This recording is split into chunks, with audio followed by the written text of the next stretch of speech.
Hi, being that you're watching this video, you are probably taking my critical thinking course. And if you're not taking my critical thinking course, you're probably taking it from somebody else, but decided that you needed some additional help.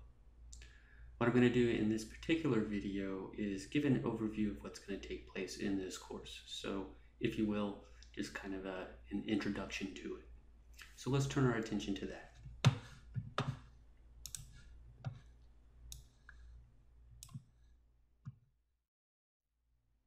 As I mentioned, this is a course in critical thinking, and this is going to be an introductory video, just giving you some information that you should know from the outset. For instance, we will cover my information, so contact information and whatnot, why critical thinking is important in the first place, talk about some of the components that are integral to critical thinking, how I hope to have this course structured, the format of the class, and to give you a little bit of the sense of the content that we'll be covering in this course. This is some information that will be useful for you as we go through this course. Of course, you should probably know what to call me. My name is Dr. Micah Bailey, or you can call me Dr. Bailey. My office is located in Martin Hall, room 229D. It turns out that this room is a little difficult to locate. You actually need to go through room 231 first. That opens up into an area in which there's several offices located. From there, you should relatively easily be able to navigate to 229D. Of course, you will be emailing me at some point, at least some of you will. And to do so, you will want to email me at bailey@ucmo.edu. I haven't yet determined when my office hours are going to be. When I have determined that, I'll be sure to make an announcement. We turn our attention to why critical thinking is important in the first place. Why should you care about studying it? What kind of impact might it have on your life? Well, you should care about critical thinking to the extent that you care about truth and care about the truth. And you are in some ways wired in such a way to be motivated by considerations of truth or false, whether you think something is true or something is false. And that's because you and I can make judgments or assertions about how the world is. And it turns out we can be wrong about those. And based on our judgments, we end up forming beliefs. And notice that we want all, again, and this is unconscious, this is just, it's not something that we consciously are aware of all the time. But you want your beliefs to all be true. And as soon as you find out that one of your beliefs is false, and you've come to accept that one of your beliefs is false, it's no longer your belief. You stop having it as a belief. You reject it. You get rid of it. And being that we want all of our beliefs to be true, we should be interested in critical thinking. And what's interesting about being human is not only are we built and constituted to care about truth, but we are also at the same time wired to be fooled. We're wired to take on beliefs that in ways that don't care about truth. There's other considerations that inform what beliefs we end up having. So let me talk about that a little bit more. So one of the problems that we as humans have that interferes with our ability to guarantee that we have true beliefs is that there are factors that influence what beliefs we end up having that have nothing to do with whether that belief is true or false. So I'm going to give you just two examples of this. I don't know how many there are, but or how many different ways that this can take place, but I'll just cover a couple of them. One of them has to do when we haven't even fully developed our critical capacities, even at the very basic level, right? So it turns out part of what it is to be human, or part of the human condition, is that we have to develop both physically and mentally. So you're born, you're an infant, and you don't have much going for you physically, you don't have much going for you mentally, and you grow both cognitively and physically over time. And between the time that you're born and the time that you are able to do basic critical thinking, you're already forming a lot of beliefs. And some of those beliefs turn out to be pretty crazy or far-fetched. A standard case would be Santa Claus. Most of you watching this video really believe that there was a guy in a red suit who got in a sled tethered to reindeer that would fly it around house to house. The guy would slip through chimneys and give boys and girls presents, all boys and girls in the whole entire world, presents or coal if you were bad, right? And that's really far-fetched, but you thought it was true. You really thought that was reality. And that in that particular case, it was because somebody told you it was true, and you weren't able to step back and say, normally I trust you, mom and dad, but this smells like BS. And it's worth noting and stepping back that while we can appreciate that the case of Santa Claus was a false belief, you acquired a whole bunch of other beliefs in that same manner, by that same mechanism, that is, when you weren't able to critically assess. And they could be false, right? They in the same way that your belief about Santa Claus is false, they could be false. So you probably acquired some false beliefs that way. Another factors that can influence beliefs that we have to do with our psychological identity and other sort of psychological facts about us. So the case that I have in mind, turns out that part of being a human being, most of us want to belong to certain groups. We're social. It's part of what we are, and to be psychologically healthy, we have to engage in at least some socializing and belonging to some groups. And one of the ways that we identify one group versus another group has to do with the different beliefs that one group has over another. And many people will take on beliefs because they want to be a part of a group. And this causes them, because to be part of it is to have a particular belief, this causes them to take on a belief. So that's another way. And of course, wanting to belong to a group doesn't have anything to do with whether that belief is true or false. It's irrelevant to whether that belief is true or false. Cognitive biases are these systematic ways in which our thinking goes astray, where we end up making irrational judgments or inferences instead of rational ones. And I should mention that by cognitive bias, we're not talking about the standard case that most of us are aware of when we talk about biases. So when we know that we already have we're invested in a particular belief, we'll say, well, that person's biased, or I already have this type of bias, and we're aware of it. And so we're already aware that we're going to be resistant to adopting a belief that's inconsistent with it.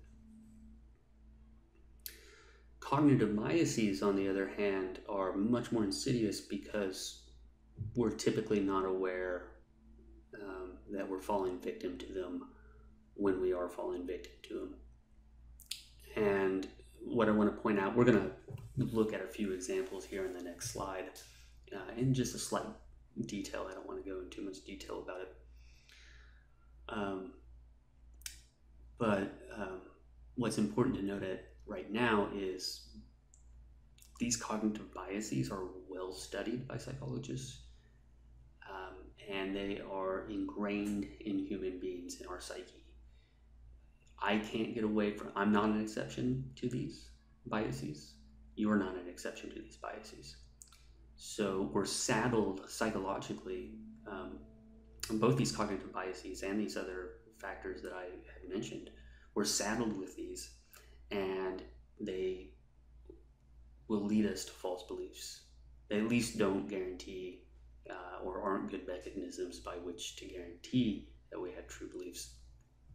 And so, insofar as we are wanting all of our beliefs to be true, and we care about our beliefs being true, we need to care about critical thinking, because critical thinking is going to be the only way that we can overcome these unfortunate psychological facts about human beings. Before moving to the next slide, though, I found this comic that I thought was pretty funny, and it illustrates cognitive biases fairly nicely. So here we have the guy saying, give me a moment to find unbiased data that supports calling you and your ideas stupid. And this is a very blatant case of somebody who is about to engage in confirmation bias, in which you already have a particular view, in this case that this person's idea is stupid, and then you go out and look for evidence confirming that view, as opposed, and you'll come across evidence to the contrary, and you'll ignore that. But as soon as you find evidence for it, you'll say, see, I'm right. So that would be a case of confirmation bias. All right, let's take a look at some of these biases. There's a whole bunch of them, but we'll just look at a few of them. And these particular cognitive biases that we're going to look at, I think, are particularly important when we first start becoming better critical thinkers. And the reason for that is these biases make it very difficult to even be open to challenging our own beliefs, or really being able to evaluate an argument on the objective features of an argument that make it a good argument or bad argument. And it'll be very useful to you to be aware that these biases are going to be affecting you as you evaluate arguments. So we have belief bias, bias blind spot, confirmation bias, conservatism about belief with respect to belief revision, Dunning-Kruger effect. And since we're not going to go into these biases in any great detail, I'm just going to open up the Wikipedia page that just lists a bunch of biases, and very quickly gives you a sense of what these biases are. And as you can see, from A to Z, there's just a massive amount of these. And I suggest coming to this page, you can just Google cognitive biases, this list of cognitive biases, and not difficult to find. And you can check out all the ways that you systematically err in your reasoning. Me as well. I am not an exception. So we have belief bias. This is an effect where someone's evaluation of the logical strength of an argument is biased by the believability of the conclusion. I see this a lot as a philosophy instructor. So in my introduction to philosophy course, I'll present a bunch of arguments from various authors, and students, some of the students, depending on the argument in question, will already accept the conclusion to be true. So they already believe the conclusion to be true. And as a result of that, they'll then consider the argument to be a strong argument. But that's backwards. Notice that you can have weak reasons, you can offer weak considerations for a conclusion that just happens to be true. And there could be other reasons that are good reasons for believing it to be true. It's just you didn't offer them. Those weren't the reasons that were offered. So you don't want to fall into that trap, because the belief bias is a way of that we end up protecting the beliefs that we already have, and prevents us from objectively evaluating an argument correctly. Bias blind spot. That's the tendency to see oneself as less biased than other people, or to be able to identify more cognitive biases in others than in oneself. So this is an instance of a more general tendency that human beings have, which is this sense that I'm special compared to other people. And for the vast majority of us, hate to tell you, you're not special, at least in this respect. So I hope I didn't hurt your feelings too much, but everybody else is also thinking that they're less biased than you are.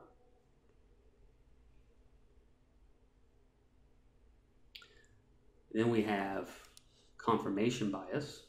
Let me scroll down. That's the tendency to search for, interpret, focus on, and remember information in a way that confirms one's preconceptions. So you already have a particular belief, and we saw this with that comic, but you already have a particular belief, and then when you go out to do research on it, you search for all of the things that are going to confirm your belief, and you don't search for anything that might disconfirm, or even when you do, you don't remember the instances in which your belief is disconfirmed, or you at least don't focus on that as much. And that leads you to protecting the belief that you already have and not challenging that belief that you already have. And a more insidious aspect of confirmation bias is that our beliefs, in fact, shape how we interpret or perceive certain events or situations or information. So, so one example of this, I know that there's some people who are religious to the extent where they think God is playing a role in all facets of their lives, even facets that we might think are at face value are very trivial. For instance, somebody might always pray to get a good parking spot. And the times, because they already have this belief that God is even listening with respect to these at least seemingly trivial matters, if they happen to get a good parking spot, they then attribute that to God answering their prayer. So that belief already shaped how that was being experienced, as opposed to interpreting it as, hey, somebody's got to leave those good parking spots at some time, and every now and again I'll get lucky. So notice that being the way that you perceive that particular situation is going to protect that belief, because it doesn't even allow you, in most cases, to question it. It prevents you from questioning it. So that's something to be aware of as well when becoming a better critical thinker. Let's turn now to conservatism with respect to belief revision. So this is the tendency to revise one's belief insufficiently when presented with new evidence. So you're presented with new evidence, and even though it maybe disconfirms a belief that you have, you just don't change your mind, or at least it takes a while to do so, or you do revise your belief, but not as much as you ought to, given the evidence that you're faced with. Okay, let's scroll down. I wanted to point out the Dunning-Kruger effect. I think this is a particularly funny cognitive bias that exists. So it's the tendency for unskilled individuals to overestimate their own ability, and the tendency for experts to underestimate their own ability. So people who are very skilled at a particular activity, or whatever it might be, so people who are unskilled at it think they're really great at it. And people who are actually the best at it underestimate how good they really are at a particular skill. And that's something you should be aware of, because right now, you're novices as critical thinkers. You have certain basic skills that humans come equipped with, but you haven't sharpened them. And you're going to overestimate how good of a critical thinker you are. Very likely you're going to overestimate that.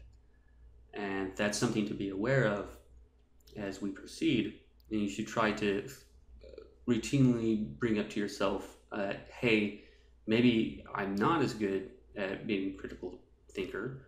I mean, look, you have all of these cognitive biases that you're affected with, that are ingrained in your psyche, that we all end up falling victim to. These are limitations that are staring you in the face. And this is by way of saying, look, have some humility with respect to how good you are at this. And once you develop that type of humility about your ability to reason and come to the truth and make sure that you have true beliefs, that will open up the space for you to be more careful, to be more thorough, to not readily accept, and even say to yourself, look, maybe I already have some false beliefs, and I do need to pay attention to this evidence that I don't like because it's challenging a particular belief that I have. Okay, so those are the cognitive biases that I wanted to cover.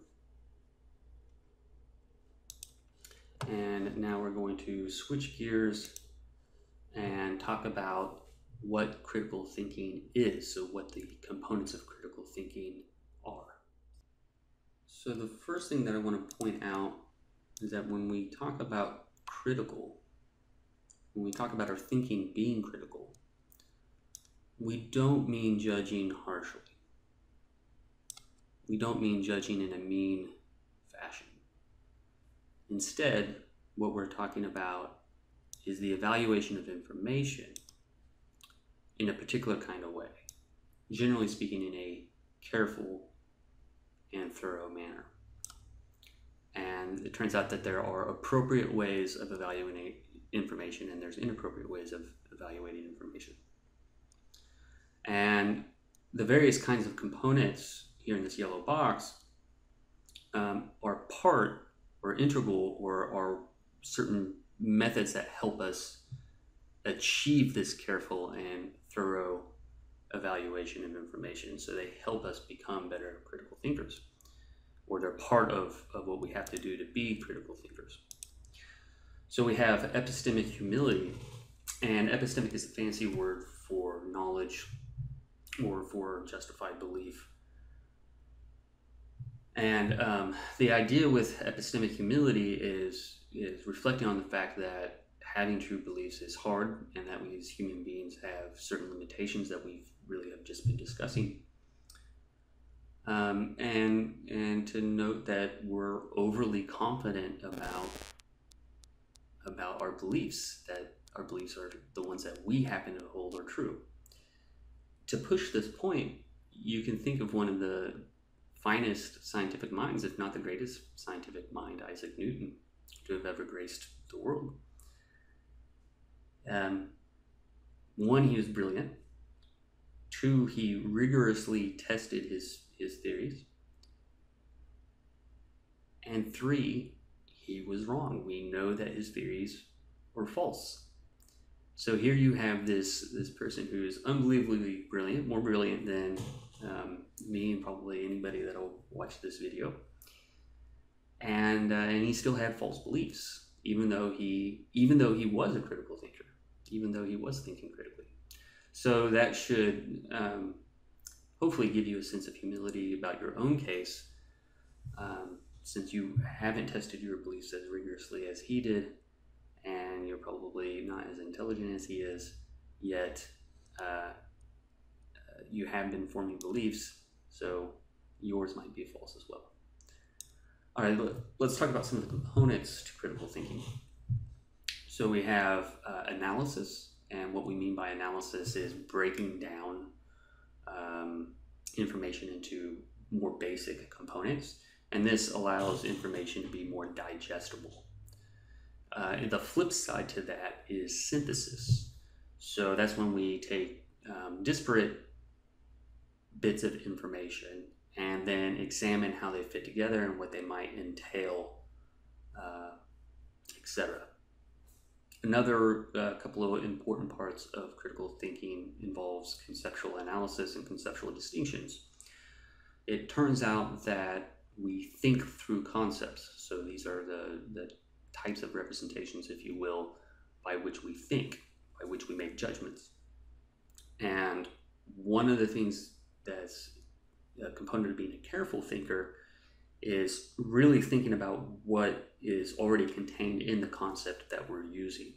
So this is especially important in philosophy, as well as conceptual distinctions. So the idea is that you're making fine-grained distinctions between categories, and it sometimes turns out that these fine-grained distinctions end up bearing certain important they entail certain important facts. Testing theories. So this is, of course, going to be a major part of employing the scientific method. Of course, we can test our beliefs in other ways. In philosophy, we oftentimes use hypothetical situations to do so. But the point is, instead of just seeking confirmation of our beliefs, we try to subject them to the possibility of being false. And that's another way to make sure that the beliefs that we have are true as opposed to false. So we're not just getting confirmation, but we're trying to eliminate cases that seem to disconfirm our theories or our beliefs.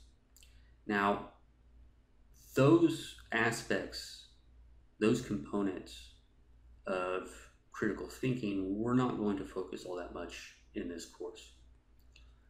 It turns out that insofar as you're going to be studying at a university and therefore getting a good dose of liberal arts education, and even in other fields like science, you're going to be acquiring those types of skills just naturally from studying, writing papers,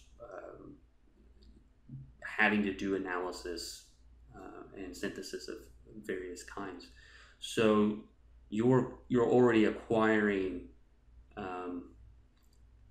indirectly as it were, you're already acquiring those skill sets. What we're going to focus on is the concept of truth preservation, because other courses don't focus on this, and they're not as equipped to really push this notion and make sure you're aware of it and can employ it correctly. And the notion of truth preservation has to do with argumentation.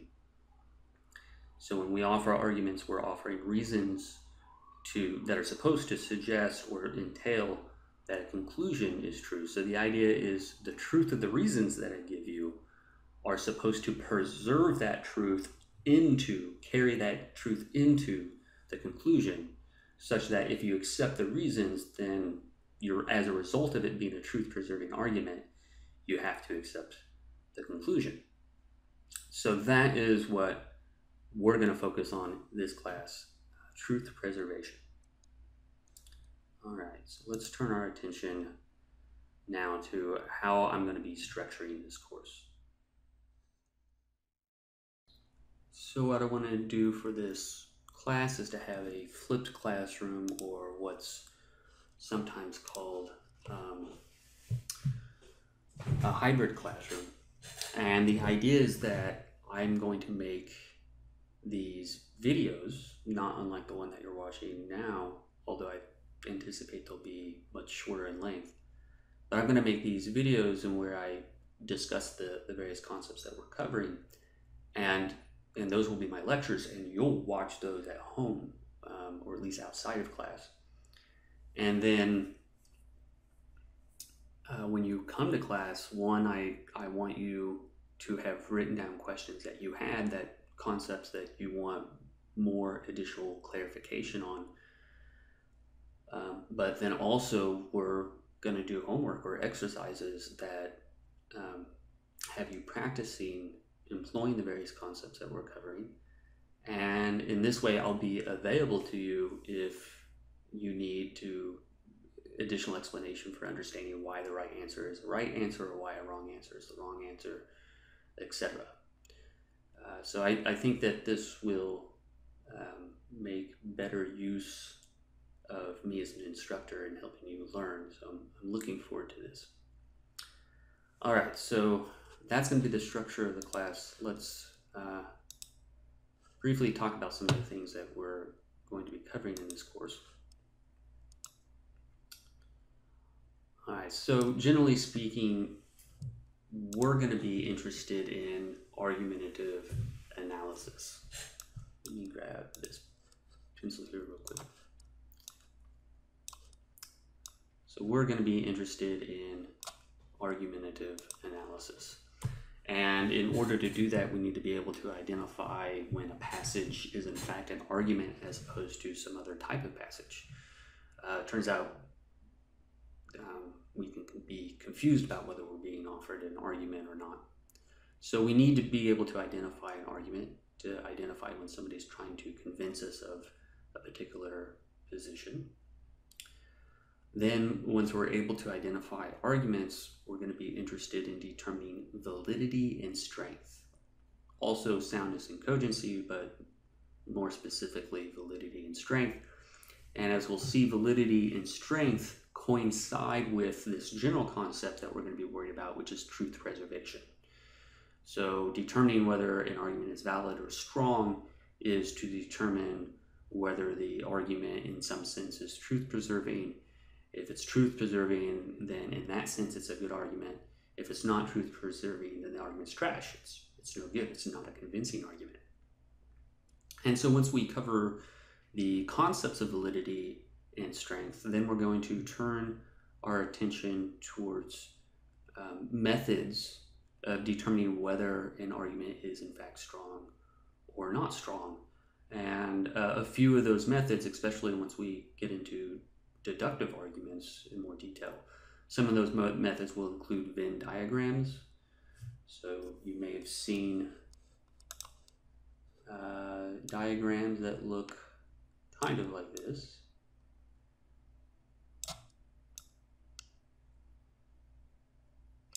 Where these are supposed to be perfect circles, if you will. And this is a Venn diagram, and we can use this as a visual representation for deciding whether categorical syllogisms, which we'll talk about later, whether they are good arguments or bad arguments. Then we'll talk about truth tables and use truth tables to evaluate arguments. So truth table will look something like this,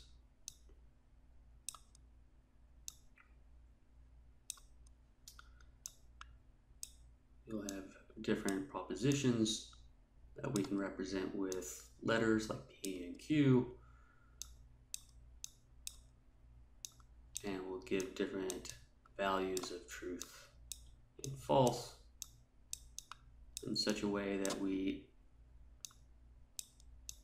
exhaust all the combinations.